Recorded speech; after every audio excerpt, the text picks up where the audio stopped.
Hey everyone, it's Geoff from discoverdouble-bass.com. Thanks for joining myself and Lauren in another episode of Ask Geoff and Lauren. We're back to answer your questions about the double bass. We've had a bit of a break, but we've set the rooms up. We've both got our double basses in the background. Look at that. We've made a big effort. We made a really big effort. Yeah, exactly. So listen, we're going to answer your questions. And if you have any of your own that you'd like to ask us, you can just post them directly below this video in the comment section and we'll do our best to get back to you. And if you haven't been to see Discover Double Bass, please go over there and check it out. Myself and Lauren have a whole series of lessons and courses teaching you how to play the double bass. So the first question is one of Lauren's. So this came in from one of your students, I believe, called Bass Snake. Yeah, that is one of my long-term students, Bass Snake, Mr. Snake. Yeah, so Bass Snake wants to know, how do I get comfortable for the first song of the gig? I find that I don't really get comfortable, until the third song, and that's when I warm up. So it's hard to sort of start cold on a gig, isn't it? And kind of actually be focused and in the zone. And I've definitely experienced this myself, where it does take, for me, it does take a little bit of time to get in there, get focused, get comfortable with everything. But do you have any tips to kind of reduce that, Lauren, and make you, try and be more comfortable from the off? Yeah, I mean, I think the answer is right in your question. Getting warmed up before the gig is really important. And I know it's tough when you're traveling, especially if you're traveling long distance. Anything over a half hour to me is a long distance. Showing up and then like getting unpacked and getting set up where you need to be.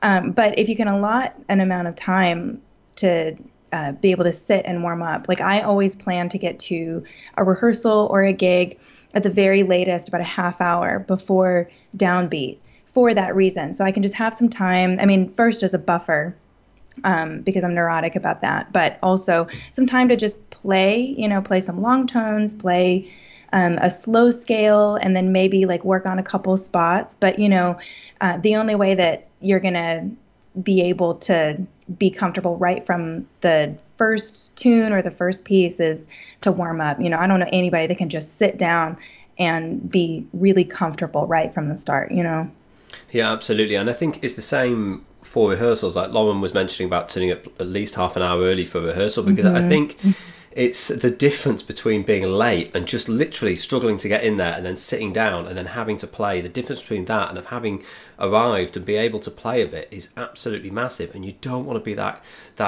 person that's playing just as everybody's starting, and they're starting rehearsal and all of a sudden the drummer's still tuning the drum kit or the timpani or whatever type of gig it happens to be. And you don't want to be that person that's saying, have I got a pencil? Where's my rosin? All that stuff. Yeah. You just want to be chilled and arrive there early. And it's definitely that should be part of it. Yeah. I just include that in the gig. Like if somebody offers me a gig from like 7:30 to 10, I just mentally, add that extra time.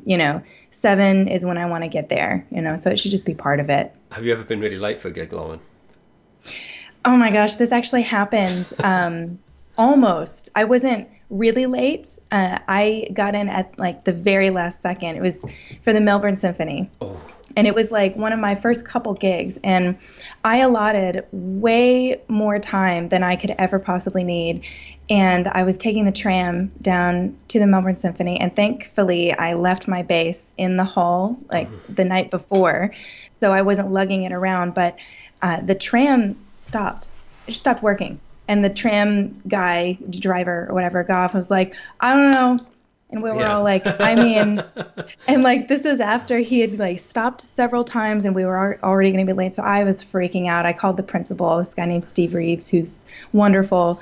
And I was like almost like in tears. I was so worried. And it is he said, so distressing, isn't it? It's awful. It's so distressing. And I ended up getting in like a minute before the tuning note, but Steve had like gotten my bass out for me, and it was just a whole thing. But that's as close as I've been. So, man. What about you? Yeah, loads of times, and I tried so hard. I did a festival recently, and so I should have known it was going to be a nightmare. But it was like something out of a horror film. You just couldn't get anywhere near, and then you're miles away, and I hate it. It's a personal kind of thing that I really struggle with. I hate that feeling, and I've been on gigs where people have turned up in the second act because they missed the whole of the first half of the show, and in this particular particular time, it was really good because it was half the band. It was like a big band, and I think the drummer didn't turn up, the trumpet players didn't. There was like one trumpet in the section, that was it, and there's supposed to be four, and it was just awful. And we had to do the first half just kind of like this really, weak thing, and then people started kind of just walking in between tunes, and there'd been, in that instance, it was a traffic thing. It was some accident or whatever, but yeah, and I've heard about people going to the wrong gig as well, setting up on the wrong gig.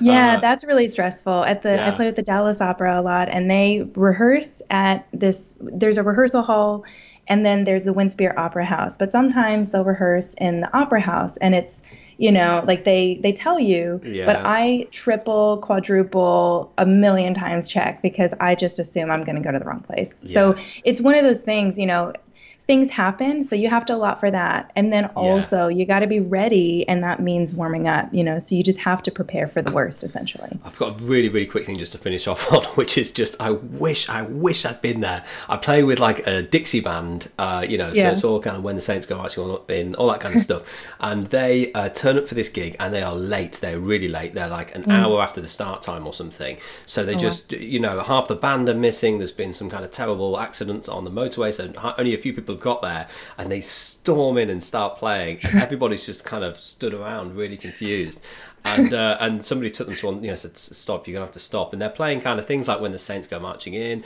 and this kind of stuff, and it was actually, they got the wrong year on the contract. They got the contract from an agency, and they'd turn up a year early, and it was a funeral as well, and it was